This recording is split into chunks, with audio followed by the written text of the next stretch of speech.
And welcome to the 30th ever episode of the Iced Coffee Hour. My name is James, and we have made $23,249.61 to date. Wow. That was good. That was Did I really nail good. it? You nailed it. You're the first person to ever read the analytics while doing it, but you did very, very well. Thank you so much. Of course. Yeah. Thanks for having me. Yeah, Thank thank you you. so much. So we came all the way to Utah to do this episode. So if that doesn't deserve a like, I don't know what does, because you just bought a Bugatti. I did. You're 31 years old. I did, yes. We can't say Doing so well. Doing You're really doing well. so well. We don't want to say the K word. No. Bleep that out. So thanks so much for coming on the podcast. We really appreciate it. Yeah, thanks so much for having me. Definitely. Thanks for coming to visit me. So explain really quick what you do, what your business is, how you were able to buy a Bugatti at 31 years old, going from this, you sort of living in your car. Yeah. So my name is James. I run a YouTube channel, TheStradman. I made up that name when I was probably 14 or 15 years old. Dream car was the Ferrari Challenge Stradale. So it's a playoff Stradale. So started off the YouTube channel, filming cars, car spotting, and then got a real job for a while, but continued the car spotting.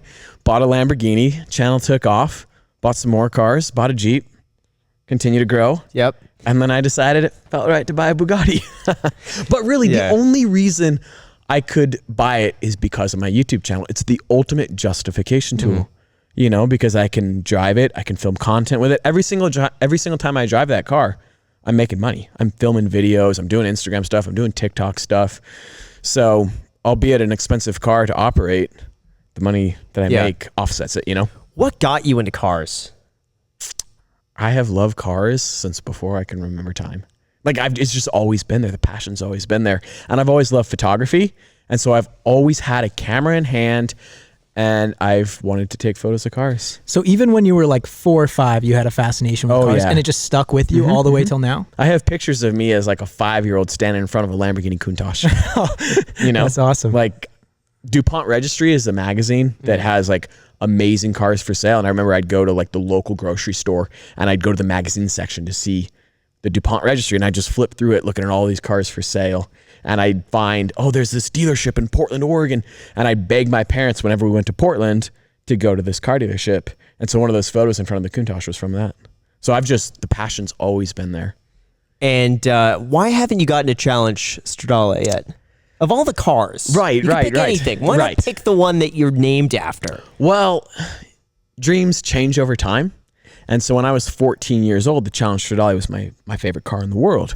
But now that I'm in a position where I can actually afford, you know, a car of that magnitude, my favorite car in the world is a Lamborghini Aventador, and there's 2 of them parked behind us. So it's mainly just dreams change. When I made up the name, obviously the name stuck. That being said, I still think the car is amazing, and someday I'll buy one. Yeah, for sure. I would bet in the next year and a half I'll own one. Got it. So it's coming soon. What was the first car you got? First car that I bought with my own money was a 2000 Volkswagen Passat wagon. How much was that? $6,000. How do you get the money to buy that? So when I was 10 years old, I got a paper route, and I was a paper boy for a number of years, earned some money. And then in high school, I worked at a candy store called Goodies in Bend, Oregon. Made, $8 an hour. And then when I was in college, I had a couple internships working for the Oregon Department of Transportation. Those jobs actually paid decent for the time. And I just didn't spend any money because cars have always been my love. And so I basically saved up all the money that I earned from those 4 careers. Professions. Yes, thank you, Graham. Okay. And I took all that money to buy my Passat. And what made you decide that car specifically? I kind of sort of got talked into it by my parents because it was like the ultimate safe, mom right? mobile. Yeah, it was a wagon. Is that a cool It was car a to pull up wagon. to a high school with tan interior. Yeah. So I got talked into it, and it was a nice car. Don't get me wrong. Like, it was a nice car. And then about 10 months later, my girlfriend and I broke up at the time. We broke up, and I guess I had my midlife crisis. And I sold the Passat wagon, and I went and I bought a sports car. Is that the Audi? An Audi TT at 2002 Quattro, how old were 225 you? horsepower. I would have been a sophomore in college when I bought that. Yeah. That's a decent car for a Respectable. sophomore in college. Yeah, it was $13,800. Okay. I would have financed maybe $8,000 of it, and put down, $5,800 or so. What made you want to get a paper route? So is that your parents too? Is that your mom? Oh yeah. Well, so I have 3 older brothers, and they all were paper boys as well. And so growing up, like my parents wouldn't buy me anything. They'd buy me the necessities, clothes, food. Once a year before school, we'd go get school supplies, and then Christmas and my birthday. That was it. Anything else, if I wanted Grand Theft Auto, they weren't going to buy it for me. I had to buy it myself. And I saw my older brothers with their paper outs, and they were able to buy stuff. And so I basically was like, well, that's how you make money. And I think I made 10 cents per newspaper delivered. And I had, I think, 36 newspapers to deliver every day. So I made $3.60 every day. You know what kids are doing now? It's those magazine subscriptions at school. Is that a thing? Yeah. I don't even remember that. That's school brings that though. Yeah, school does that. So what they do is they'll come in and they'll say, if you want to sell these newspapers, if you want to sell these magazines to your like friends and family and neighbors, if you sell 20 magazine subscriptions, we'll give you this reward. We'll give you a fidget spinner. Yeah. Right. Yeah. You could win like candy and like all these things. How is that allowed with child labor laws? I don't know. Yeah, I did that. 6th grade I did that. And the top prize was a limo drive to get pizza. I kid you not. And I wanted nothing more than just to do that. And I kid you not, I sold enough magazine subscriptions. I don't know how. And you got it? No, my dad took it into his work. I think my dad did most of the work for me. Okay. Yeah, he went into his work, and works. I think he peddled this magazine. There's some sort of subscription, or there's something he had to sign up for. Right. And I think I got like the 20 needed or whatever. And it was like lunchtime on a Tuesday. A limo pulls up in front of school. You were the coolest kid in school. It was like me and 7 other kids, and we all got a limo and pizza. It was so cool. That's the ultimate motivation. Congratulations. Yeah. It's been a winner since day one. If you ever want to relive that, I don't know if you saw the Rolls-Royce limo outside the house. I saw that. But like if you need to take it for a spin, let me know. That would be fun. To get pizza. Yeah, we'll even sell it to you. Relive the glory days. Gosh. Why did you buy that car? Oh. So explain what that is. It was a mistake. What is that? It was a mistake is what it was. So as a YouTuber, there are moments of weakness in your life when you're struggling for content. And for me living here in Utah, January, I think for every YouTuber, January is like, you've been hustling, to earn that December ad revenue. January comes around and you're just like, oh, what do I do? So late one night, January last year, sitting on the couch, my buddy Nick Burlacker, he's sitting on the couch and I'm looking at buying a Rolls-Royce drophead coupe, which is like a newer Rolls-Royce convertible. It's just like, it's the most ridiculous car. And I do not belong in a Rolls-Royce Phantom drophead coupe. So I was going to buy one. And then I was scrolling and I found this Rolls-Royce limo. And somehow we came up with the idea that it'd be smart for me, I came up with the idea to buy it. I'd get some content out of it and then I would gift it to Nick to help his channel.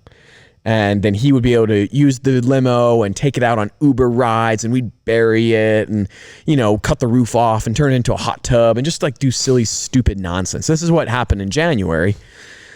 And so we went through with it. I bought that thing for $20,000. How is it so cheap? What year is it? I was thinking, how is it so expensive? How's it? Does it run well? It runs decent. Yeah, it runs okay. Is it luxurious? Is it fancy? It's not. So in 1982, it was effectively the most expensive car money could buy. Like when you think of a brand new Rolls-Royce today, like a Rolls-Royce Cullinan, this was the equivalent, but this was the limousine. How much version. was it? What was the MSRP? I think it was about $150,000. Wow. So back in 1982, that's a lot of money. That's $600,000. Yeah, which is what a new Rolls-Royce is. Factory limo, or it's a factory limo. There's only 16 of them in the world. So how is it 20,000? Wouldn't you say that's like it's a Rolls-Royce? Only 16 of them. Yeah, it's rarity alone. Be like collectible. Here you are, like, let's put a hot tub in it.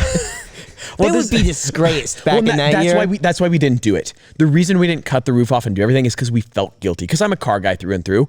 And for me to just like trash this somewhat collectible car seemed wrong.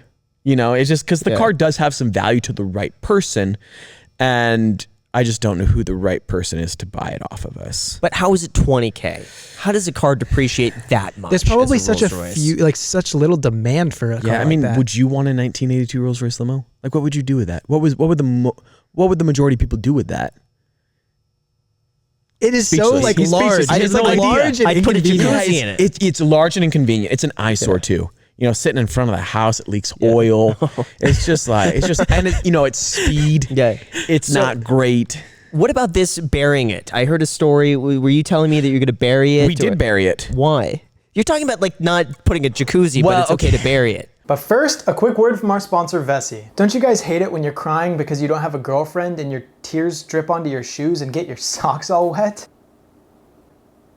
Well, fortunately for you, Vessi is here. Vessi makes these amazing waterproof shoes that will always be sure to keep your feet dry, even in the harshest conditions. Not only that, but the shoes that they sent me, I wear them all the time. They're comfy enough for me to go on my walks in, and stylish enough for me to visit the family in. They really are a great pair of shoes. I just leave my Vessis by the door and feel confident to throw them on in any kind of weather. And guess what, guys? You're in luck. Vessi is holding an early holiday sale, so click the link down below and get $25 off your Vessis. And if you miss out on the sale, use code ICEDCOFFEE to get $25 off your new pair of Vessis. So I'm not saying you have to do it, but if you need a new pair of shoes, I really encourage you guys to get a pair of Vessis because I'm gonna be honest, I genuinely love mine and I wear them all the time. Once again, check out Vessi.com, VESSI.com/ICEDCOFFEE to get $25 off your new pair of shoes. And with that said, you guys, back to the podcast. Right. So when I say bury it, it wasn't a true burial. It's more like we created a tomb and we put the car in the tomb, if that makes sense. So I don't know if you saw at the house, we have a massive hole in the backyard that we dug. Yeah. And then we drove the limo down in the hole,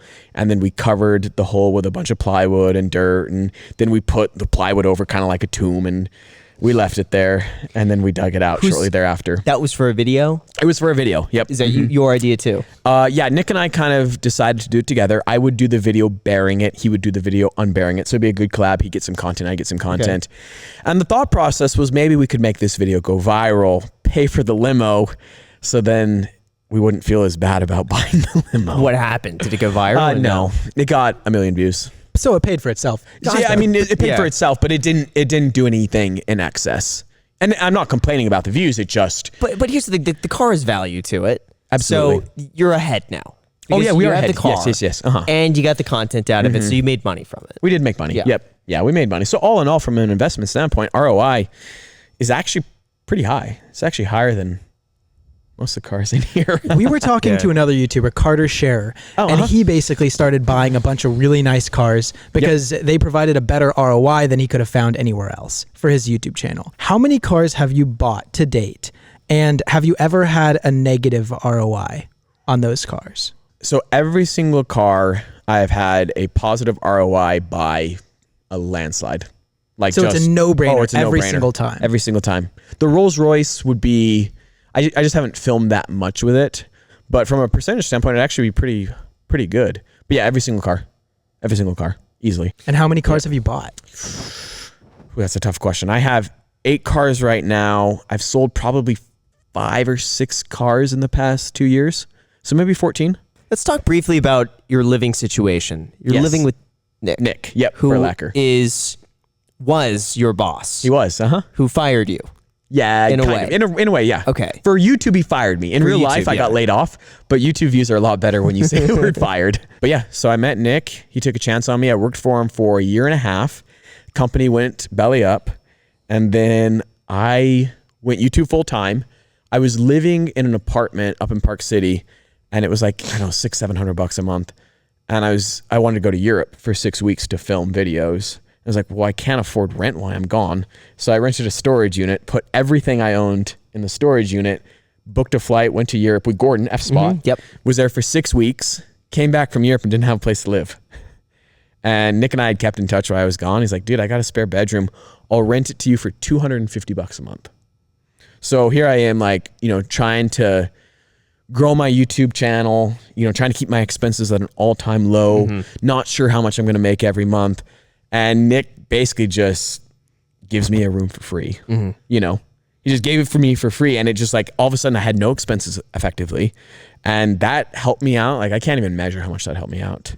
And then as my channel grew, we started basing my rent off my subscribers. Ooh, but that's a day. Yeah. I know. And now my rent is $30,000 a month. He should have kept going, but he ended up cutting it off. Wait. So how did that work? What was the ratio? Yeah. I want to know what the. So it was. So when I was paying $250 a month. Imagine in your videos, guys, do not subscribe. Watch every video. I can't afford Don't subscribe. It's gonna cost me so much money.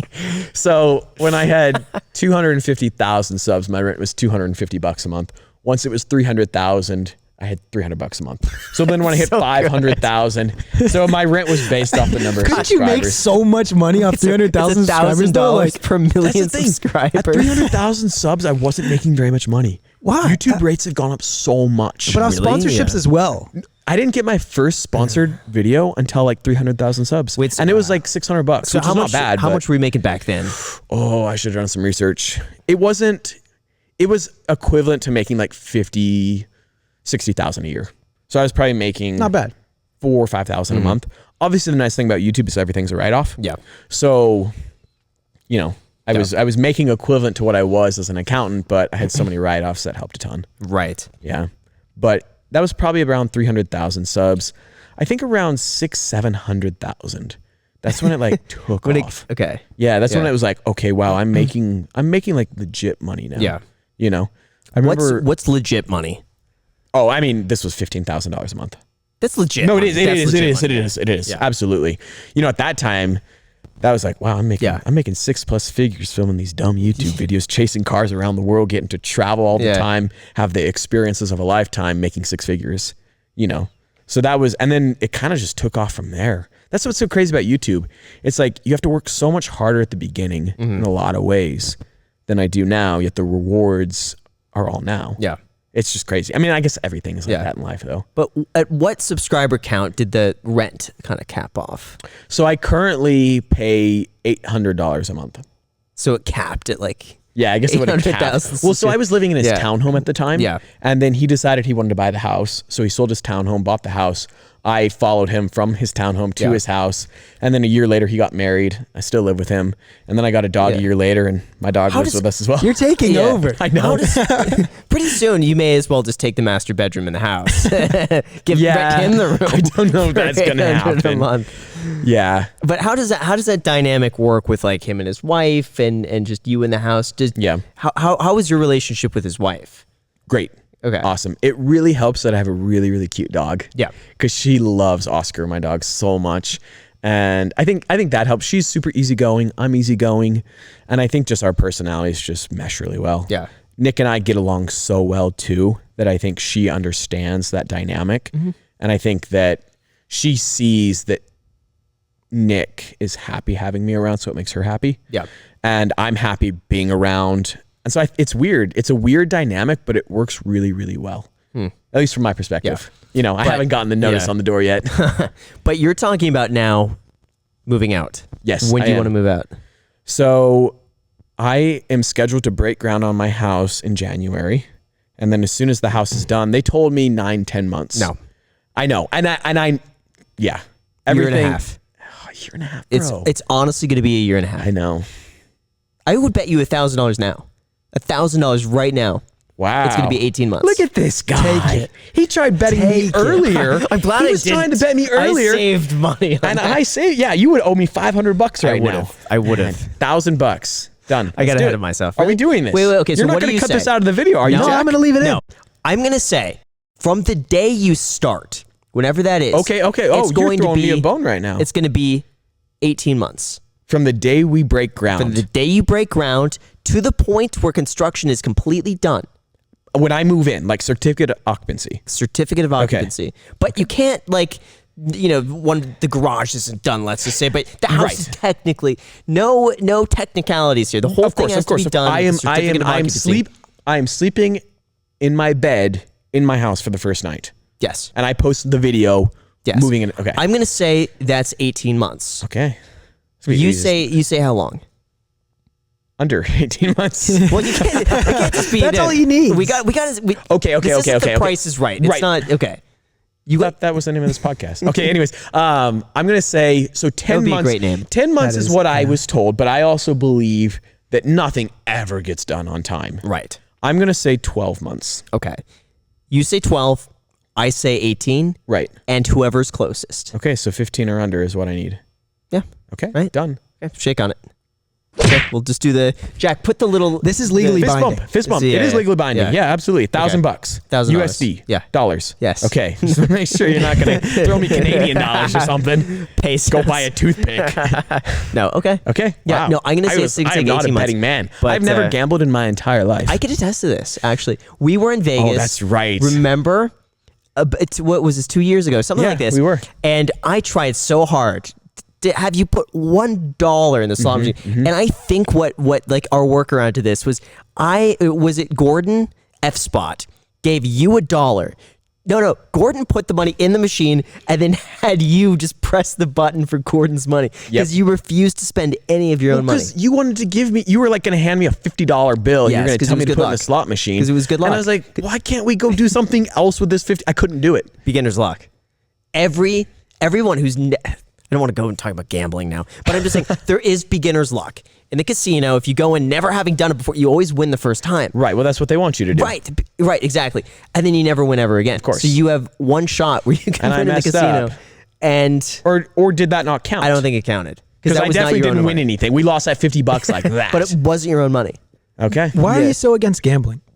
It's just a waste of money. But not only that, but couldn't you find enjoyment out of it? So even if you are spending money, it's like, say you go and you enjoy playing poker, and you go play Okay, poker, that's different. and you play for 4 hours and you lose $100. That's different. Poker makes sense because that's actually entertaining. But slot machines, you just push a button. Okay, I agree That's with so- you on like, slot it's- machine. I agree. Yeah. But what about card games like blackjack? Blackjack. That would. Do you I like would be blackjack okay. and poker? So I have never played any of those games. I don't know how to play them, and so I don't know. I just get nervous when people invite me to do it because I don't know how to, and I don't want to embarrass that's fair. myself. That's fair. Nobody's actually taken the time to properly teach me, and so for me to go to Vegas and be like, "Oh, I'm going to go play blackjack," intimidating. And It's very intimidating. Exactly. You got to Yeah. learn with Anthony. We have a friend. His name is Anthony, Anthony. man. He was a big time poker player. Loves to let this whole stuff. He's a great teacher. He'll teach you how to play blackjack. That's one of my favorite games. And you don't play crazy hands. You're not going to play $100. Of course. Start with $5 a hand. Go in with $50 maximum, knowing that if you play correctly,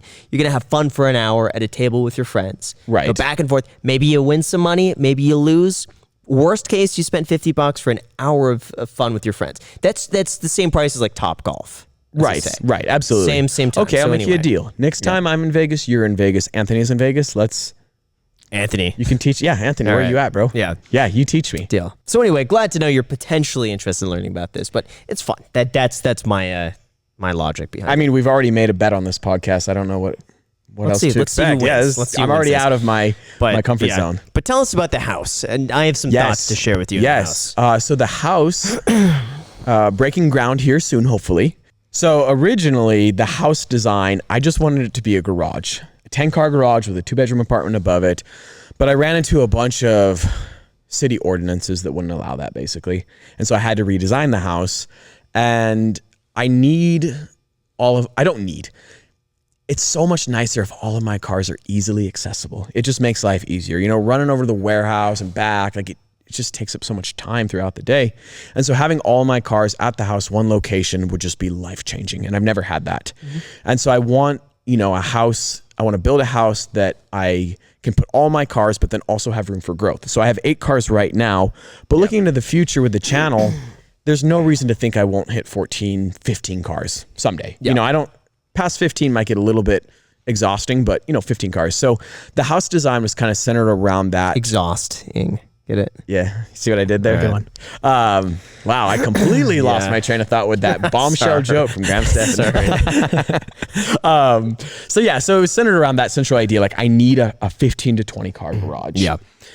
But if you're building a 15 to 20 car garage, you have to have a house that's going to be somewhat matching that, because someday if I want to sell this place and you have this 20 car garage, with a 3-bedroom house next to it, like who's going to want to buy that? What husband and wife are going to see that? And the wife's going to like give the stamp of approval. Yeah. Like, yeah, let's buy that. Like it'd be hard to sell. So I needed a house that was going to match the garage. So unfortunately that means a, 7,000 square foot house attached to it.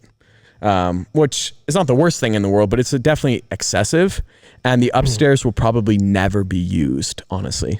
I'm against the house. I watched your video. I know. I knew this was your coming. video. And I knew originally when you're talking about creating this whole garage that you could live in, It's not going to happen. Right. And resale is going to be terrible on Absolutely. that. But you building a house to match the garage, in my opinion, is a big financial mistake. I wouldn't do it.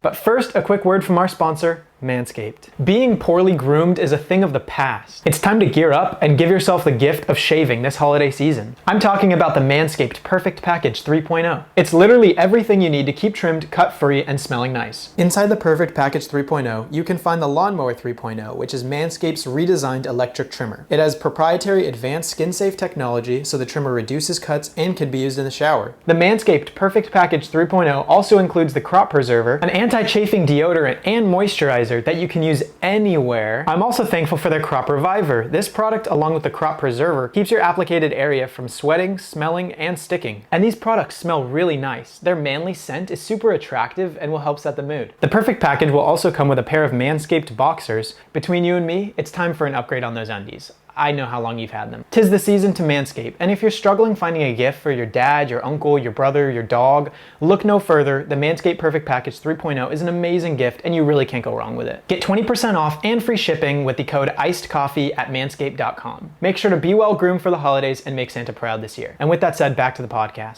If I were you, buy a house, like a normal house that you would use all of, and maybe you could grow into one day. Right. And then invest the money in a big warehouse. Right. That one day you could rent it out to people who want to do like storage, or they want to do fulfillment, or they want to make manufacturing in there. Yep. But a big warehouse with a whole bunch of open space. You don't need lifts or anything like this. Yeah. Just this times 10. But that's not cool, bro. Imagine walking into this empty, barren warehouse with just a bunch of cars in it, and there's nothing to it. But that's no assuming personality. you don't build it out. Right. The house is essentially, it's the walls. Imagine all the walls, and that's what a garage is. Yeah, but there's going to be a car elevator and cool LED lights and like how much is this pictures on How the much is this walls. going to But you cost? could do that. So that's the thing. That's the other thing. These are Utah. This is a Utah house, not a Los Angeles house. This house in LA would be like a $10 million house. Yeah. So it's going to be $1.5 million for the build. The land's $460, so right around a $2 million home, which I realize is definitely a very, very nice home. And I'm not trying to say that it's not, but a $2 million home in Los Angeles is nothing, right? I mean, it's not nothing, but it's like average. It's average, yeah. Whereas here, the prices are so much less. You get so much more for your dollar here in Utah. And so $2 million, let's say I get a warehouse, that's going to be what, $500,000? Yes. $500,000. You buy a house that's going to be probably $700,000, right? Depends on the house area. But the thing is, I don't need, but I have a Bugatti and I want it to be parked in a place that's somewhat safe. And so when I look at the Utah real estate, you're looking at around a $700,000 house. Mm-hmm. That's roughly, so you're looking at 1.2 million right there. So the difference between what you're saying and what I'm saying is $800,000. Is that fair? Potentially, yeah. Okay, so yeah, that's fair. That's fair, which is obviously a ton of money. But the other key difference, I think, and this is just a thought, this is an idea, is the home build videos I think are going to crush YouTube.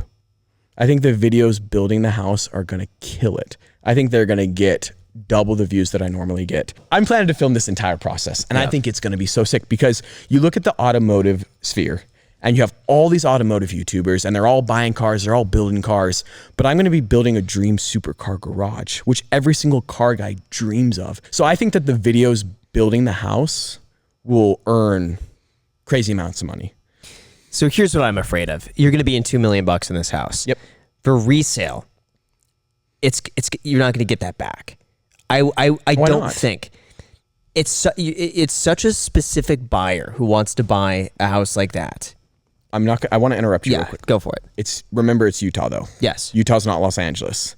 Everybody in Utah has a fifth wheel trailer, a motor home. They got side by sides. They got dirt bikes. They got trucks. They got trailers. They got. How many homes sell for like $2 million here? A lot.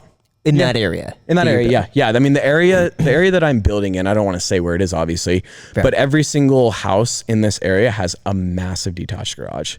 Like nearly every single house in the area probably has a 15 to 20 car So garage. it's not an out of the norm. No, it fits right in. Yeah, it fits right in. I've seen the renderings of it though. I mean, you want it's a 2-story garage with a bridge that connects to the house. Yep. Mm-hmm. That's a good way to get around the you're not supposed to have a garage directly, like with a door attaching to Right. a main living area. It's supposed to be a transition for like fumes and stuff like that. That's a good way to get around that. Yeah. But I'm worried that you're going to be $2 million, and then for resale, it's going to be a hard sell, where you might have to sell at 1.6, Right. something like that, and take a loss on it.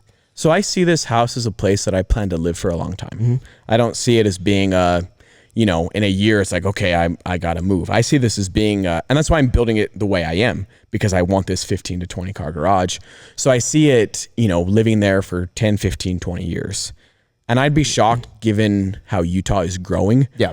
Everybody from California is moving to Utah, and you got to tell your family, your friends to stay in California, even though you just moved to Vegas, proving my point. Yeah. But I'm telling you, the Utah market is just out of control. Utah and Idaho, everybody from California and the Midwest and the East Coast is moving to Utah. And there's a reason for it, because it's a beautiful place. Economy's good. I get it. But so, home values as such are climbing in value. So you're saying even if it's not worth what you're in it, right. matter of time until eventually it will be. Right. And and like I said, I think that the videos will offset any of the depreciation. And I then would be one more. Go for it. Yeah. So the price of the house is $1.5 million.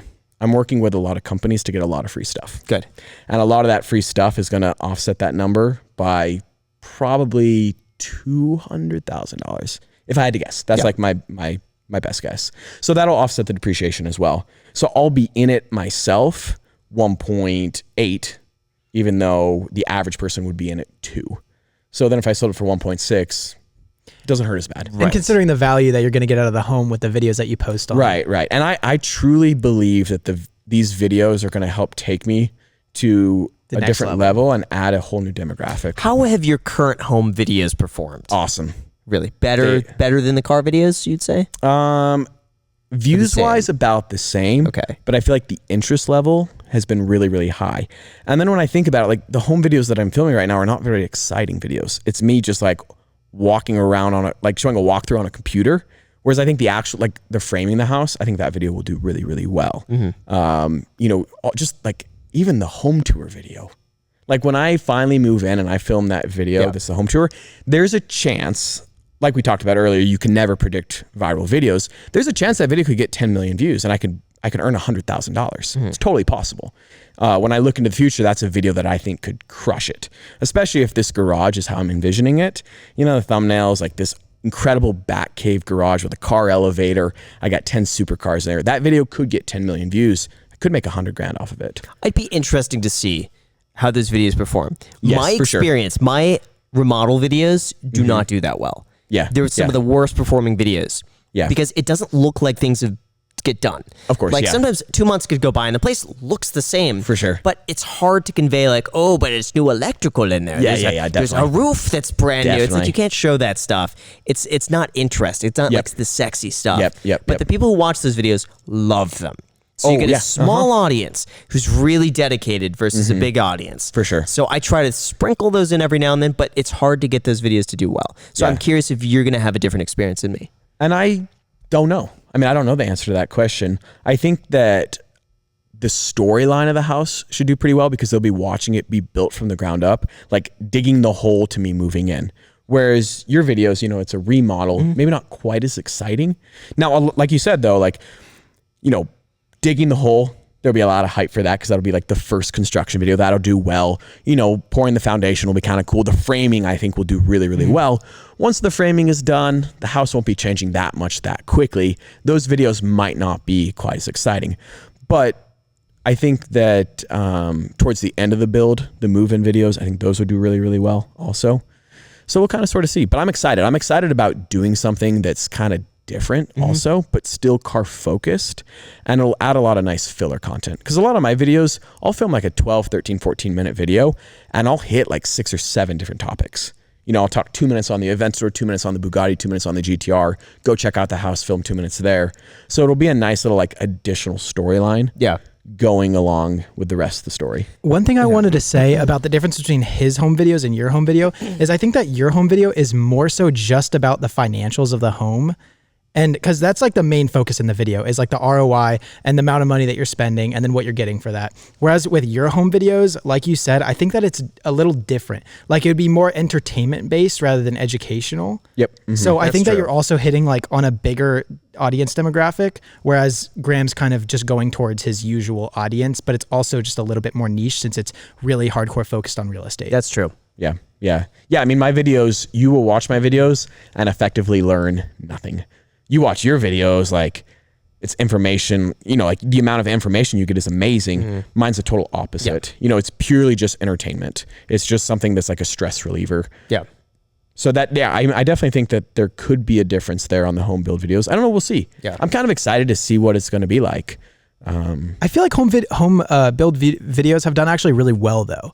Like all like the move-in videos and stuff like that. Right, yeah. Those videos are always on trending. I feel like every single week you see at least 2 like our new home videos. I also want to film one of those videos. It's like, I'm going to film obviously throughout the process. And then at the end, I'm going to make a compilation video that's like building my house from start to finish in 12 minutes. Yep. And it'll start, the opening clip is me standing in a dirt lot. And then the final clip is me, walking through the garage. Those videos always do the best. Yeah, That's they what crush I did it. on my remodel. Yeah, they crush the it. entire way. Yeah. It's just okay. Right, And then that final video where I put it all together in one. Yeah. Well, people love that's the one. instantaneous gratification, Yeah, they right? do. Like that's what they want. So it makes sense. So I think that video could crush too. Yeah. We'll kind of see. YouTube, you can never predict. You can never predict Right. viral videos, but Yeah. How much strategy do you put in your videos right now?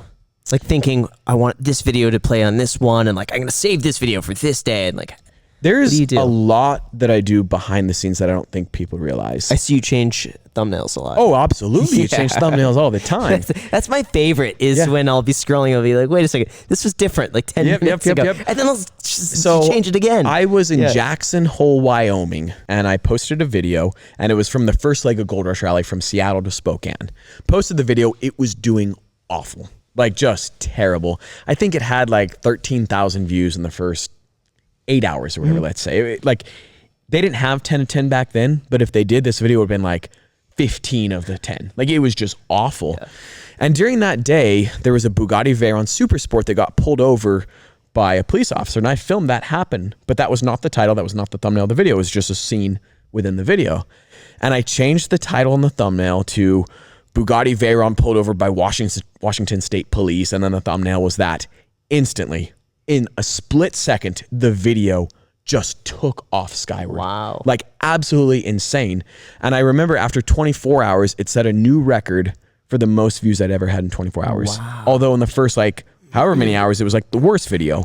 And so that was the day I realized how important titles and thumbnails were. Yep. The What was video the has initial like 3 title million. and thumbnail? It was really lame. It was like Gold Trip Rush to Rally Jackson convoy to whatever. Like it was just like a dumb, whatever it was stupid. But this was back in the day. I didn't know what I was doing. Right. You just didn't. And that day it clicked with me. That's when I realized that a thumbnail title change can completely change the dynamic of video, because that's what people see. Yep. When they scroll on YouTube, that's what they see. In that moment, they decide then and there if they're going to watch the video based off of that fact and that fact alone. Yep. And so since then, I've followed the same, same whatever. And so I'll change thumbnails and titles all the time, and it can change the dynamic of a video. Yep. That happened to our video yesterday. We posted it. The original title was Real Estate. So bad. Real Estate spiked 6%. It sounds stupid. In hindsight, that is a terrible. Isn't it funny how that happens though? In the moment, Right. we were like, I typed it out. I was like, that's it. That's That's it. it. That's It's it. so That's good. yep. The title was Real Estate Spiked 6%. My thoughts. I posted it. Bombed. And it was the worst performing video I posted in a long time. And to the point where I'm like, is this actually happening? Right. This has got to be a glitch on YouTube because it was so low. And I'm like, okay, it's obviously the title. So we change it to, I forget, like the 2021 real estate crash or something like that. I'll tell you right now, because now it's going to make some sense here. It went from real estate market spiking 6% to like a real estate calamity. So real estate market spiked 6%. My thoughts changed to the real estate market just got worse. And it spiked. You got a lot, right? Didn't it? Instantly. Yep. Instantly, it what turned it happens. from such a bad performing video to a really well performing video. Yep. Just really off that title change. Yeah. That's it. It's crazy. Yeah. And I do that all the time because there's lots of times I have a video. I was like, this was a good video. Yeah. Like it should be performing better. Like people would enjoy watching this video and it doesn't because of a poor title thumbnail. And then you change it. And then there are other times like, this is not a good video. I shouldn't do this. Nobody should be watching this video. And then you change it anyways and it spikes and you're happy. Yeah. And sometimes you change it and it does absolutely nothing. You know, sometimes we a have this dud all is the a dud. time. Yeah. Usually I've noticed after about 45 minutes to an hour is usually my like, whatever title you do, it doesn't really have an effect. Every now and then it will. The towel. Yeah. But I've changed titles and thumbnails on videos like the day later. Right. And have seen just the instant switch up. It's crazy how that works. People are going to call me out for this, but here's the thing. But really quick, we have to thank Grammarly for the final sponsor of this podcast. I cannot tell you the amount of times I've struggled in my writing, whether it be for school, work, or just a letter to a family member. Well, I recently got a Grammarly premium account, and not only has the process of writing gotten a lot easier, but also my writing has gotten way more effective. Grammarly Premium helps evaluate your writing through their really intuitive website that provides clarity checks, vocab suggestions, and advice on your tone. My favorite part of Grammarly Premium is their goals feature, where you can get tailored writing advice based off of your goals and your audience. For example, I can choose which tone I want to write in, and Grammarly Premium can adjust their writing advice to reflect that tone. Everyone always talks about walking the walk or talking the talk. How about we write the write with Grammarly Premium?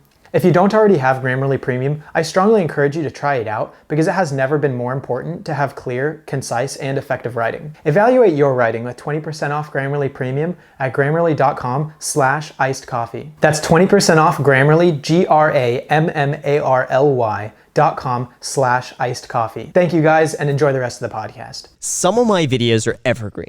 So I could post a video today and it's going to be the same video today as it will be 5 years from now. It's just like the basic core principles of how to invest. But for SEO purposes, I'll title that video, How to Invest in 2020 for Beginners. But it's the same advice as you would say in 2015 as in 2030. Yep. So when the new year comes around, how to invest for 2021. That's why I never get text messages back from you on New Year's Day because you're changing all the titles and thumbnails on those videos. Yeah, but it's incredible. Now, I never did that. Like normally what I would do is then just 2021 would come around and I know January is a busy month because then I could remake all those videos. How to invest in 2021. The best credit cards of 2021. It's just this green field, this blue sky of content every January because I get to absolutely, remake the new videos. Yep. But I've had all these old videos that were like so good that I felt bad, and you would just see 2021. Right. Yep. Just change the title 2021. Instantly, they go back up. One of my most viewed videos now is something I made like 2 or 3 years ago, and I just put the 2020 in the title. And to this day, it's still consistently. Yeah. It's the same thing. I don't know in the video, I'm like, I'm going to show you guys how to invest in 2018. And like the title's different. Right. But it's the same thing. So have you ever deleted an old video and then re-uploaded it? Like, would you take one of your 2018 videos, re-upload it on January 14th and just change it and have the exact same video, different title? I have been so tempted to try. I've never done that. I've wanted to do that as an experiment so badly. I don't know if I could do that, but I've wanted to. The main reason I couldn't do that is that my videos were so bad back then. Really? They're so awful. They're so cringy. Like if I go back 2 years ago and I watch my video, I was like, nope, I can't do anything. Even if I go back 6 months, you know, I watch my older, I don't know. I watch my older videos and like, I would never want to re-upload that. But some of my viral videos from years ago that are now dead, it's like, man, just re-upload that and make it huge views again, you know? Yeah. You know what? We've re-uploaded a few videos, but usually those are videos that have issues in them. And usually within 24 hours. This is the only, but I hate doing that because it's when you post a video, that first hour. Oh, it's those everything. are all the people that really make that video what it is. Yep. And then if you repost it the day later, sorry guys, there's a glitch in the video, something happened. Right. None of those people come back the second time. Yep. So it never does as well. I can't stand doing that. Or you have to really change the title and thumbnail so much that you need to re-get those people. You have to get those people back. Yeah, but then those people click on the video and like, wait, I watched this yesterday. And then they're like disappointed and then they're kind of, I don't know. And those are your most loyal viewers. Those are who you create content for. Did one of my cars just fall? Did you hear that?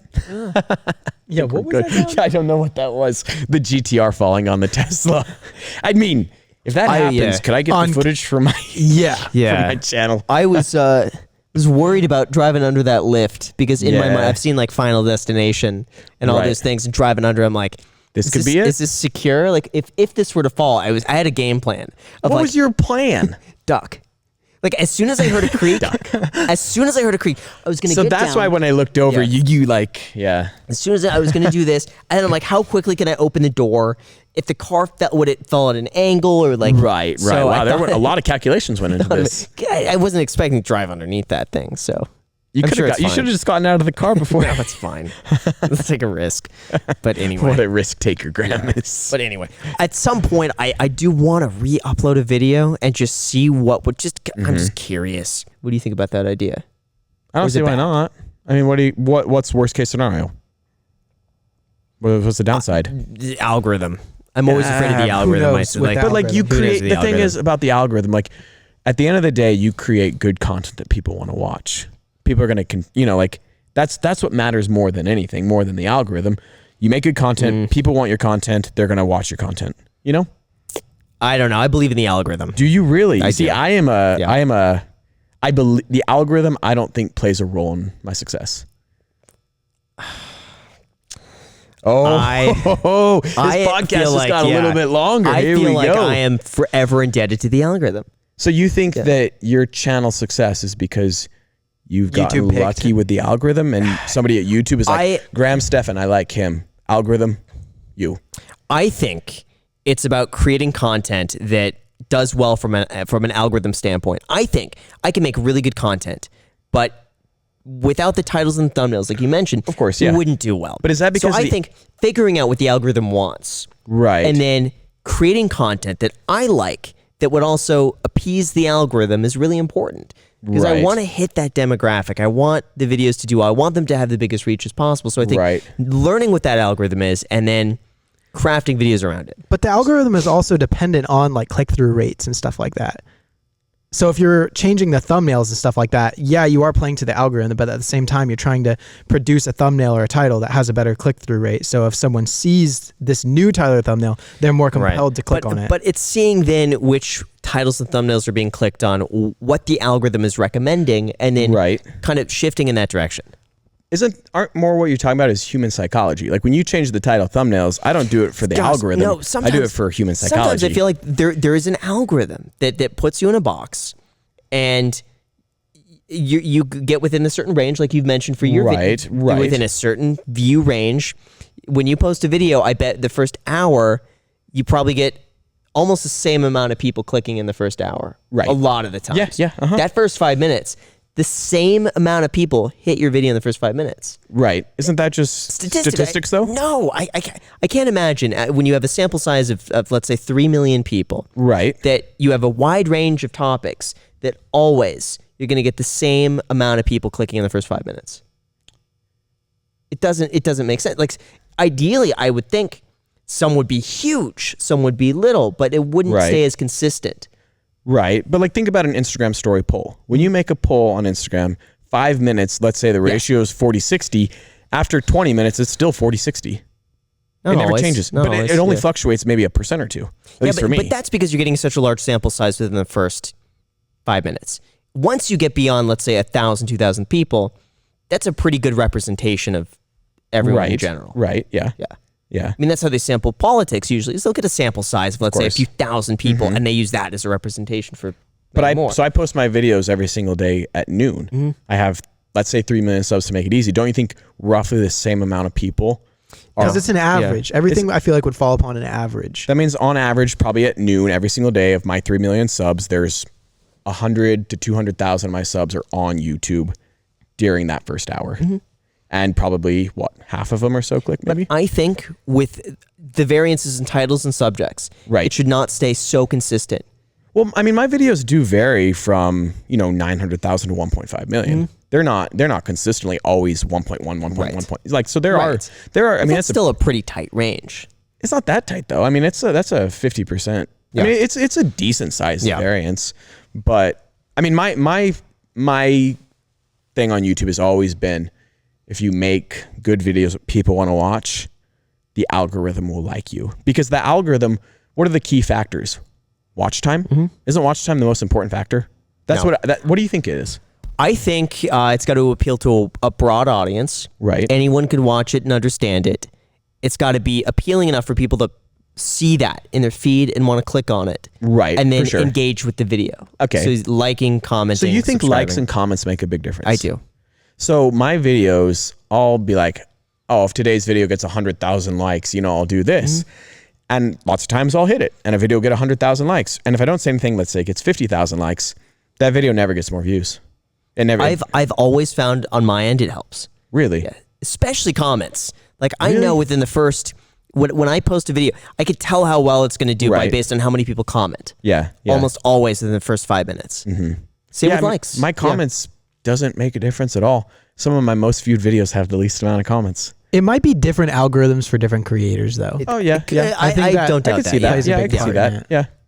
But don't you think at the end of the day, the most important thing is if you film content people want to watch? Yeah. I think logically it would be like average view duration and then the amount of people that are recurring viewers. Absolutely. Recurring is huge. I think those two are probably like logically. Yeah. That is what I know. Like I like, if I like a creator, I will continually watch everything they put out and I will watch it all the way through the end. Oh, for sure. So YouTube knows to recommend that. I just think of myself as a viewer, what I get recommended and why I get recommended those videos. Right. And those are basically the two main reasons. Because I get recommended your videos all the time. And that's because a while back, I watched one of your videos, I watched the whole thing, and then I watched another one. And ever since then, you've been recommended. And then when you post a video, I click. Yeah. So that reoccurring, I think that's, at least from a subscriber standpoint. Yeah. I think it's both, but I think a lot of it's marketing.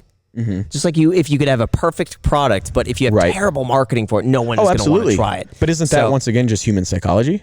Marketing? I mean, in a sense. Of course. Versus like this algorithm that... But then we're putting, which is more important? Is it marketing or having good content? And I think the algorithm, I think, looks at everything. It looks at first marketing and then do people watch and like the video? Of course. Yeah. I mean, I agree. Yeah, marketing is like... That's key. So maybe we're talking about the same thing. I think we are. Yeah. I think we're talking about the same thing. The algorithm, I do think, encompasses both. Right. But I don't know. I'm like, so sometimes I'll be talking to other creators and they'll be like, yeah, my videos just aren't getting very good views. The algorithm is just killing me right now. And when they say that, it sounds like they're making an excuse. They're saying like, my video's not getting views because someone at YouTube doesn't like me anymore. It's not because I need to make my videos better. But sometimes I've heard people say stuff like that, and I've seen their content. I'm like, yeah, no, it makes sense why you're not getting views. Right.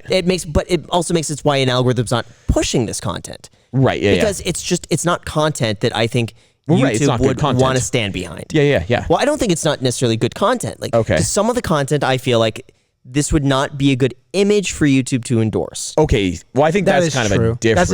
That's a different topic. Like, is it? Yeah. Yeah. I mean, if we're talking about like, can we say the word gun? Yeah. Like, sure. If we're talking about stuff like that, then yeah, absolutely. The algorithm plays a huge role for sure. But I'm thinking of just your average family-friendly content, like what we create, and when I think of other creators who make the same family-friendly content, sometimes I feel like they're making excuses rather than just saying, I got to do better. Like when they wake up the next day, like, oh, the algorithm's killing me. I don't want to post today. Instead of thinking like, I wake up, I got to go film a cool video. I got to make my videos better than the last video. Honestly, maybe that's also a mindset thing. It's just by having that mindset, you're more likely to create content the algorithm will like. Yeah. Who knows? The algorithm, I think, is your friend. That's whether or not we believe in the algorithm. Right. Yeah. Graham, I think like the algorithm was most in our favor when we had the best content. Remember like how you would say like, oh, back in like April, it was so easy to make news. Oh, because there was so much news in the finance community. Yeah, and our algorithm was performing like crazy. But at the same time, I mean, you didn't have to look very far to, make a video about something because there was news about literally everything, groundbreaking finance news every single day. So at the same time, it's like the algorithm was at its peak when there was the best stuff to make videos on. But that was also, the algorithm was working in everyone's favor because people were taking an interest in personal finance. So I think YouTube saw that finance is a thing right now that a lot of people are seeing. Absolutely. Yeah, and so they're like, okay, we got these finance channels. Let's give them more exposure now because more people are interested. So then you have good content in terms of just reaching more people. How much do people want to hear about the algorithm? I'm worried now we're talking I think too much that about it. We should, we should talk about Bugattis, expensive cars, spending money. Spending money. Yes, spending money. Okay. Let me just say, I'm a spender. Today was my first time ever sitting in a Bugatti, and it was life-changing. Do you say Bugatti or Bugatti? Bugatti. I think it's how like. Bugatti? Okay, I probably completely messed that up. What about just Bugatti? I say Bugatti. Bugatti. It's the Bugatti. That's a nice way to put it. How did it feel sitting in a Bugatti? It was low and the seats were hard. And as soon as he put the pedal to the metal, that was when things, turned around. It was crazy. What did it feel like? The intake was like screaming. And it just like felt like a rush. I was saying, you know how like Disneyland has that section, like the California whatever adventure Oh part? yeah, that roller coaster. You know California Screaming, the roller coaster where they like shoot you off? He was saying like you never get sick of it. And I can see why, because it's like, imagine having access to like just the launch in California Screaming, and you could just do it at whenever you want, like at your disposal. And so like, you pinned it like 4, 5, 6 times. It's so much fun. It's and so it just got addicting. more fun every time. Yeah. It is crazy. It makes me want to buy one. Yep. I'm going to do it. I'm not going to get a Tesla. Oh gosh. I'm going to get a You're not gonna get Bugatti. a Tesla. All right. It's Give me 20 dangerous years. though. That car is dangerous because it can get up to speed so quick. I refer to it as go to jail speed, and that would be anything basically above 100 miles an hour. And the car gets to that speed so fast. It tempts It's like a you. split It's second. interesting so on the tempting. speedometer when you see it. The 100 is like on a normal car would be Right. like 40 miles an hour. Yeah, That's 100 on that car. Yeah, 100 is just like barely above zero. Sometimes it's hard to know how fast you're going because it goes, like the increments are so much. It goes Right. 0, 20, 40, 60, but it's all in like, just a tiny little section of the speedometer. Right. It's hard to gauge like, wait, am I going 40 or am I going 20? It's kind of weird. Yeah. But you get I used to find it most interesting driving behind you and watching all the reactions. Oh, yes. Especially here in Oh Utah. my gosh, that was crazy. There was we were driving to the house and there were 2 kids on the one side by the sidewalk. Yep. And you drove by and they just froze for a second, looked at each other like what's going on right now.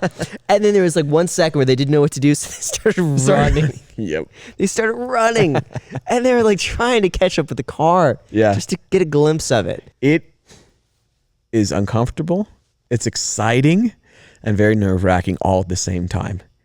Just because I don't buy the cars for the attention. I don't like the attention at all. I love the way the cars look. I understand why they get so much attention. But when you're on the freeway and there's 5 cars circled around you and every single person is holding a cell phone filming you, it's very nerve-wracking because you're like, well, what if the guy in front of me hits his brakes and I got to brake and the guy filming me from behind rear ends me, you know? So it's super nerve-wracking from that standpoint. And then you think about the value attached to the car and you think about the insurance policies of all the other drivers.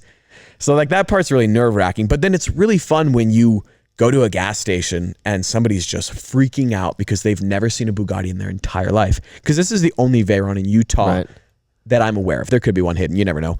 But for most people here, they've never seen a Bugatti in their entire life. So those genuine reactions are pretty fun as well. And I totally get it because when I was a 10-year-old kid, that's how I would have reacted too. So it is fun. And that's part of the reason I drive my car so much is growing up, I never saw cool cars. So I just told myself, if I ever am fortunate to own a cool car, I want to share it with people. Let people see it, let people sit in the car, take photos, take people for rides. Like that's always been a huge motivating factor for me. How often do people ask what you do? It's weird. Most of the people who see the car know that I'm a YouTuber. Okay. Especially here in Utah. Even there's a lot of people who don't watch me, but they're still very familiar that I'm here. Oh, you're the car guy with the purple cars. That's kind of how I'm described as here in Utah because it's such a small community and it's not like California. Like in Hollywood, there's celebrities everywhere. Whereas here in Utah, it's kind of more of a tight-knit community. There's not as much going on. And if you've seen the purple Bugatti once, you remember it. And so people talk. So a lot of people are very familiar with me and they know that I'm a YouTuber. It's funny when I first got the Gallardo, obviously that wasn't the case. And I would get that question asked all the time. I don't think in the Bugatti I've gotten that question one single time because everybody... They're now familiar with you. Yeah, they're familiar. They've and seen they enough know. insane cars. Yeah, and I've been featured a couple times on the local news and stuff. For what? Just for my cars and my career and stuff. Huh. Yeah, That's neat. This is Utah. That's They cool. feature local people occasionally. 31-year-old buys Bugatti. That's basically $1 million what the car, title yeah. of the article Was it really? But this was back when I had the event store. I didn't have the Bugatti yet. They reached out to me and they want to do another one, so I need to do that. That's at some fun. point. Yeah, no, it is fun. That's It's cool. kind of cool. Yeah, it's super cool. Do you ever do any one of those Make-A-Wish things?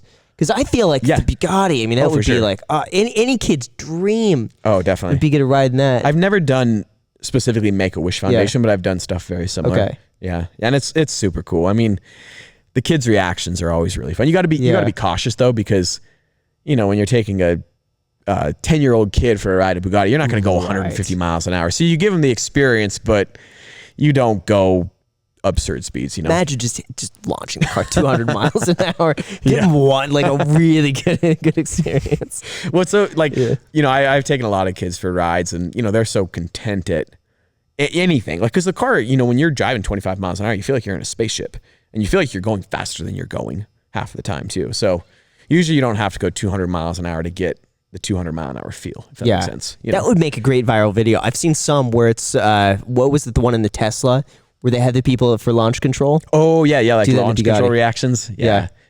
It's crazy though. Like we discovered today, you know, the Tesla launches harder than the Bugatti. Yeah. But it's the Bugatti, you know, around, I don't know, 25, 30 miles an hour, those turbos kick in and it just takes off. Yeah. You know, and that's obviously pretty exciting. Yeah. So did we talk about how much the car was in the podcast? I don't think so. How much was it? So I paid $880,000 for it. And I put down $580 and I financed $300,000. Now, when you had the $580, where was that money? Was that just savings account? Yes, sir. High interest savings account? No, sir. Why? Because I knew that I was going to make the purchase. You could make a purchase from a high interest savings account. I know. It's one of those things where I generated the money fairly fast, and a lot of the money that I used for that 580 was from car sales. Oh, I see. So I sold the Ford GT, I sold the C8 Corvette, I sold the Supra, all very, very fast. And then I was on the hunt in the market for the Bugatti. I took all of the money from those proceeds to buy the car. So it was like, you know, I took the money, put it in the bank account, and then I was waiting to make a purchase at any given second. And then I bought the car shortly thereafter. Did you feel financially comfortable to buy the car? Or do you feel like you kind of were stretching it a little bit, but you knew it would pay off for the channel? Yes and no. The channel provides the ultimate justification. You know, I know that I can film content with the car. I can get, you know, 1 million, 2 million views per video, make, you know, $10,000, $15,000 a video. And I knew, you know, I had just this list of videos to film with the Bugatti, like what we filmed today. You know, this car is still pulling. I know the video we filmed today is going to get good views. It's still pulling in those dividends. And so that helped a lot. I was really, really thorough on the process to buy the car. It took me a long time, and my audience was a little bit on edge and a little bit frustrated because it took so long, because buying a Bugatti is not an easy process. I remember watching your videos about this. Yeah. The hunt for the supercar. How long are you planning on holding on to the Bugatti for? I don't know. I really, really like the car, and I see myself owning it for a long time, because I truly believe that the Bugatti Veyron is at an all-time low in value. Like, I see there's a certain group of cars that are investment grade cars. They can have huge return on investment. And I see the Bugatti as being one of those cars, because back in 2005, it represented performance. Like, it smashed every single record, W16, quad turbo. Like, just the engineering that went into that car is unparalleled. There's still not a car quite like it. Like the Chiron as well, which is another Bugatti, but the Chiron is effectively a Veyron as well. Like, the Veyron was the car. And when you look at the other hypercars for sale, the Bugatti is such a great deal. So I think in 5-10 years, it could be worth double, triple what it is now. And so I'd love to see myself own the car and enjoy, you know, those appreciation gains. Obviously, I could be completely wrong. You know, the car could half in value, but at the end of the day, like, it's a Bugatti. They only built 450 of them. It's an incredibly rare car. It's a collector car. It's always going to be worth a significant amount of money. So that's part of the equation. Obviously, these cars can be a maintenance nightmare. And so if I get in a situation where the car starts breaking a lot, I'm getting repair bills of $40,000-$50,000 and the content's not doing good, and there's some other car that I have aspirations to own, I might sell it. Walk us through some of the repairs. Nick was telling me $21,000 for an oil change. Yep. What $21,000 for an oil change. So that's one of the big ticket items. Obviously, you have to do that once a year. I think it's every 10,000 miles on it though, or once a year. Yep. So you have to do that. Obviously, you know, you got to ship it to a Bugatti dealer, which is San Diego or Southern California. How much does that cost? Ship it? $2,000? $1,500. Okay. Probably. The tires on the car are crazy. The OEM tires are $38,000 a set. just for the tires. Wow. The wheels have to be replaced every third tire change. And don't quote me on this, but I think they're 70,000 euros. I don't know what that exchange rate is. Wait a second. Wait, what do you mean? You mean the rims have to be replaced? Yeah. Why do the rims have to be replaced? So the rims are glued to the tire, and the car is rated. It's the difference between the Bugatti and every other car. It's rated to go 254 miles an hour. So every single component on the car has to be engineered to withstand 254 miles an hour. Even if you're not driving the car that fast, the wheel, basically the structural integrity of the wheel, they say every third tire change is not efficient, or whatever the word is, not sufficient to withstand 254 miles an hour. So every third tire change is about 5,000 miles. So that means after 3 tire changes, that means you've driven 15,000 miles. So that means the wheels have endured 15,000 miles of rotation.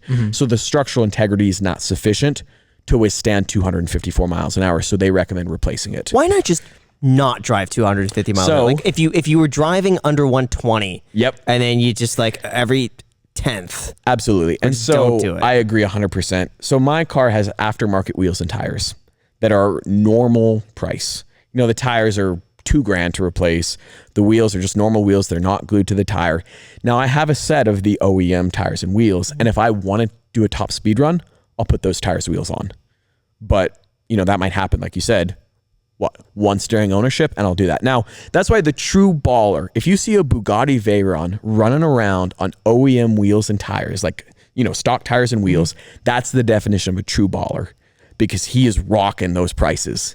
Whereas obviously I'm rocking the aftermarket because it just makes more sense. How many people do aftermarket on a Bugatti like that? Well, you know, very few Bugattis actually get driven. So 450 Veyrons, let's say 75 in the United States. A lot of the Veyrons, a lot of the owners own multiple Veyrons. I know of a guy in North America who owns 6 Veyrons. Why? That's the thing. They're collector cars. I can't explain it. You know, these guys, they have hundreds of cars. They're That would be like private. $200,000 a year just in maintenance if you don't even drive the car. The thing is, those cars don't get driven. They just sit, you know, in a collection. Yeah, but even just changing the oil once a year to sit in a collection. They Do they don't just get drain the oil? changed. Really? Some possibly. Obviously I can't speak for every car, but most of the cars, you know, don't really get maintained, or these guys just have so much money. They don't, I mean, if you have 6 Bugattis, you have a 100 car collection. Don't care. I don't know if they really care that much, you know? So basically there's very few Bugattis that are actually driven because of that. There's just very few owners, you know, cause a lot, like the guy that I bought this car from, he had another Veyron. It's crazy. Like there's something about the Bugattis. Nearly every single Bugatti owner I know has multiple Bugattis. Off the top of my head, I don't know if I can think of one Bugatti owner that only has one other than myself. I want to know more about maintenance. I want to know maintenance, how far will a Bugatti Veyron go? Like, what's the highest odometer Bugatti Veyron? So Bugatti had a press Veyron that had 60,000 miles on it. I think that's the highest that I know of. But my goal is to beat that. You yourself with this Bugatti. Yep, that's the goal. Just do a challenge, drive it, and see how long you can drive for before it runs out of gas. I thought about that, but then I saw the price of a replacement fuel pump on the car, and I can't remember what it was, but it was jaw-dropping. It was like $5,000 to $10,000. What MPG does it get? 8. Okay, so Driving normal. How many gallons? Driving normal. But the car, if you have a full tank of gas and you drive it foot to the floor, it'll run out of gas in 12 minutes. How many gallons can it hold? It's actually a big tank. I think it's 25. It's That's a a big lot tank. of It's a gas. big That is- tank. yeah, that's a It's a big lot. tank. Yeah. It's a really big tank. You could have one of the most viral YouTube videos, driving my Bugatti Veyron across the United States. I want to do that. That is actually on my list. I want to go and I want to camp the whole way. That would be That's it. insane. No, That's it. that's something That's that I it. want. Number Yeah. one on trending. That would be. How could anyone not watch that? What was it? How could anyone not watch that video? Didn't Danny Duncan do something like that? Or he hitchhiked. Danny Duncan hitchhiked across the United States That's from Florida so to cool. California. So cool. And did it. Then Eric did, what was it? He took a scooter. Yeah, he took a he took a Fiat, or no, a smart car, Smart or something car. like Yeah, that. something like that. If you did the road trip at a Bugatti, Very Yeah. cool. anything, road trip anywhere, just every video is a new road trip to a new place in that car and camped. Yeah. Or picking up hitchhikers in a Bugatti. I've been wanting to do that. I have been waiting for the right moment. Like, Wow, that's good. Doing what's the car Uber? Doing Uber. Yeah, I'm gonna do Uber soon. I'm gonna do Uber that. soon. Yeah. My Jeep Gladiator has been converted to a 6x6, so it's gonna be like this crazy monster truck, and it's purple as well. So my plan is to do the Uber video with the Bugatti and the Gladiator. Because in the event that you roll up to and I want to genuinely do it. I do not fake any of my videos. I don't set it up. I don't get a girl to pick her up and have her. Yeah. Oh, surprise! She's not wearing any clothes. Like that's not my style. Her shirt literally comes off as you're driving. It's all nearly every Uber video is just a complete setup. I want to actually genuinely do it. Yeah, because you actually have to sign up for Uber, and I doubt that these people actually made accounts, got approved to be a driver. They definitely didn't. No, usually what they do is they use someone else's car. And then they pull up in a Lambo, let's say. So the plan would be to get the Jeep as the actual Uber, but then roll up in the Bugatti and the Jeep. And then so if you end up picking up a party of 4, one person can ride the Bugatti and the other in the 6x6 Jeep. So that's a future Uber video that I want to film for sure. That would be fun. Mm-hmm. Yeah. Yeah. So, I mean, the goal for this car is to, hit those viral videos, because one viral video can change the whole dynamic of a channel. It's crazy. How much do you make from those videos? Can we talk about income? Viral videos, ad revenue is generally not as good on viral videos. Obviously, because loyal viewers watch more of the video, they watch more of the ads. You just earn way more. Yeah. But per video on average, do I want to say that? I don't know. I've already said it. Maybe I already said it. You said it on the main channel. Oh, I did. But not on the podcast. Probably like $7,000 to $8,000. I'd say on average per. Now, obviously, December it's a little higher. Yeah. January maybe a little lower. Per viral video? No, just for like my normal 1 million view video. Yeah, which is usually what I average. That adds up to a lot over a year. Yeah, no, it does. It does. This has got to be your highest earning year. Absolutely. Yeah. Yep. It's gone higher every single year. Has it gone higher month on month this year? So my best month of all time was September of 2020. And then my second best month, I think was, when was that? It was in 2019. It was Supra. It was Supra 2019, August 2019. That was a big month. And then my third best month was November. But I think I'm going to. So it's generally an upward trajectory. It's definitely an upward trajectory. Can you share what you made in that September? Like AdSense. It was $135,000. That's what it takes to own a Bugatti. Yeah. Wow, that's like 5 oil changes. Right, yeah. And I did have to do an oil change in September. Yeah. Now, September was the month that I bought the Bugatti. So obviously those first videos did very, very well. Yeah. So as expected, I would hope that if I spent that much money on a car, September would do me well. And it did. The video unveiling the car has like 2.5 million views. I did another race video that has 2.5 million views from that month. Yeah. So I got a couple big videos off the car. And those videos, a lot of those videos over time, that's the great thing about YouTube. You're investing in your future. Yeah. Like my video buying the Aventador, I think that video has 4 or 5 million views. It got 1 million views in the first couple months, and now it has 5 million. So I hope that the Bugatti videos obviously continue to spark interest. Yeah. What percentage of your views are from older videos versus newer videos? Like month? Right. Every month. Almost all newer videos. Yeah. It's when you look at my AdSense graph, it's just like huge spike when I post. Same. Yeah. It's just like. And you maybe have like 5 or 10 videos that will consistently do well over time. Yeah, exactly. A couple of my viral videos from years ago, I still pull in a couple $100 a month off of those, which is cool. But it's all the new content. If I stop posting, I don't know. It's got to be like 20%. Yeah, I'd say 20%. Yeah, so I'd probably make, but I would imagine there'd be, after the first month, the second month would probably be worse. Like it would probably just continue. So in 6 months, I've always wondered, but obviously that's not something you can test. I've always wondered, how much money would I make if I just quit YouTube? How much would I continue to earn every month? Yeah, I've looked at similar channels that have stopped uploading, and it seems like they all hit a base where they just kind of hover at that level. There was another YouTuber who took the year off, and he made $100,000. Wow. Yeah, not even a big channel. Oh. I think he has like 200,000 OD Productions. But he made a video of how much he made taking the year off of making videos. That's pretty cool. But $100,000, and he has 200,000 subscribers. Wow. But he does e-commerce, so obviously his CPM was like 70, like insane. Yeah. But still was interesting. But what I find interesting for you is that despite making that much money, I mean, your overhead is very low. Very low. No employees. Nothing. I spend money on nothing. Nothing. I So have it all rent. just goes to cars. Yeah, it does, basically. yeah. Savings and cars. Yep. Mhm. Yeah. I have this house that I'm building, so I have the down payment, for that. But yeah, savings. I mean, I bought the GTR in November. I bought the Aventador Roadster in October. I bought the Bugatti in September. We're nearing the end of the year, That's right? the thing. I've now reached the point where I don't have any car purchases on the horizon. But sometimes opportunities do present themselves, last minute. So if next week I'm buying a car, I don't know about that right now, but things can change really, really quick. If you had to buy a car by the end of the year, Yes. what would you buy? Mark IV Supra. It's a JDM car. I'd love to. It's just such a cool car. I had the Mark V Supra that I sold to Jeffree Star, and Mark These aren't IV. that bad. 50 grand for like a good example. Yeah. And once again, looking at it from an ROI standpoint, that car would crush it. And it's 50 grand versus 900 grand on the Bugatti. So I think that car is definitely in the future, but we'll see what happens. Have you thought about hiring an employee? Yes, I have. I have. And one thing that I truly love about what I do is my freedom. I have so much freedom. Yeah. And freedom is so valuable and it makes me so happy. I don't want stress in my life. Stress isn't worth it. I don't want it in my life. Having an employee could relieve stress, but I could also see it creating a bunch of stress. And you have to find somebody that you trust, because you're opening up your entire life to this person, and they could mess up some stuff pretty bad. Mm-hmm.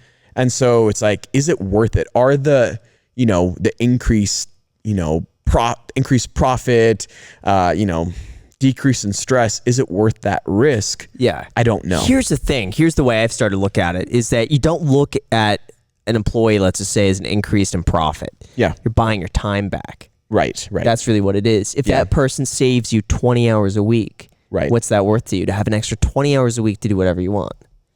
That's the thing. I love what I do. Yeah. I love every aspect of it. I love creation. I love editing. I love the cars. I love the filming. And I actually enjoy the logistics. Like when we were out at the track today and I was setting up cameras and telling people, you get in that car, I like it. Yeah. It's weird. Like I have the time to basically do most of the stuff that I do. The one thing about filming, it takes a lot of energy out of me. I don't want to be filming every day. That's not what I want. I like filming once every other day, once every 3 days. Like the days when I'm doing other stuff, it's kind of sort of relaxing and it's actually good for me. So like yesterday, I was Ubering, picking up Teslas, picking up cars, answering text messages. I kind of like it. Yeah. And what about now you have a relationship? I do. You got a Strad girl. Yes, I'm dating Tessa. You're dating Tessa. Does she like being in the YouTube videos? Does she want to be off camera? Yes and no. She doesn't really care, which is one thing that I like about her. She's happy to be on the channel, but she's happy to be her own person too. I never wanted the channel to become Tessa and I with cars. I don't want our relationship to get mixed up in YouTube fame, because I know of some other creators that have had relationships and YouTube, their audience loves their relationship, and then behind the scenes they're not very happy together, and then eventually they break up, and then YouTube, it's all this drama and they have to make up these breakup videos, and it's not what I want. Like I care about Tessa. I want Tessa to date James. I don't want Tessa to date Stradman. Sure. And so she's in the videos here and there occasionally, but she has her own life. She works her own job. She's busy in school as well. And so I kind of like hanging out and not be working. Yeah. When I hang out with Tessa, she gets 100% of my attention. I like that, Is there anything else you want to mention? Any final words of wisdom? Thank you guys for having me. Thanks for coming to Utah. I had a blast. This is fun. It was really fun day. If you guys find yourself up in the area again, come when visit. It's warm. It's not gonna be anytime soon. No, when it's warm and again, it's not going to be warm anytime soon either. Yeah. Maybe next year. May or June. Like the summer's yeah. hot up here too. That's what's crazy. We get all 4 seasons. Come to Vegas though. After January, Vegas we'll be or there. LA. Yeah. Yeah. Or No, LA. I'm in Vegas. I'm in Vegas all the time. Cool. Yeah. Come to Thank you, Vegas. guys. Yeah.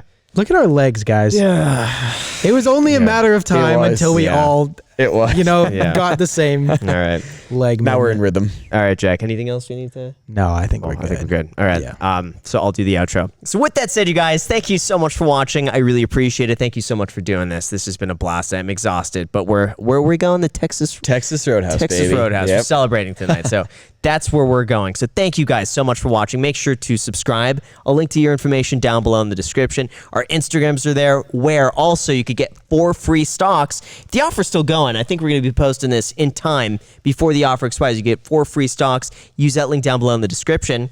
It's worth it. It's basically free money. So if you like free money, use that link down below in the description. Thank you so much for watching, and until next time. Say destroy the like button. Oh yeah, you gotta say. Wait, what? Smash the like button. Crush it. Kill it. Look at this camera and say, make sure to destroy the like button. And if you could please make sure to just destroy the like button, I'd appreciate it. Graham would appreciate it even more. Thanks, Smash it. guys. See ya. Cameras, or should we just look at each other or talk as well? Oh, look at each other. Look at each other. Just act like the cameras aren't there. Wait, so if we look at each other, Wait, are we already starting? Did we start the podcast? Okay, so we the, live. The coming seconds, like the 30 seconds before we start the podcast, I throw it in at the end. Oh. So it shows like the build up. I see. Yeah. So this is going to be an episode just at the end. Oh, okay. So it's like, welcome to the 30th ever episode. Welcome to the 30th episode ever of the 30th Ice. ever episode. so yeah, so just say welcome to the 30th ever episode of the Ice Coffee Hour. My name is James, and so far this podcast is made. Wait, say that again? This is a lot of pressure. 23,000. I It didn't is. sign up Hey, for this. I like how it's like makes the guest mildly Yeah. uncomfortable right off the Does bat. every single guest Yes. react this way? Yeah, that's a what I lot of them figured. don't get it right, so it's all good.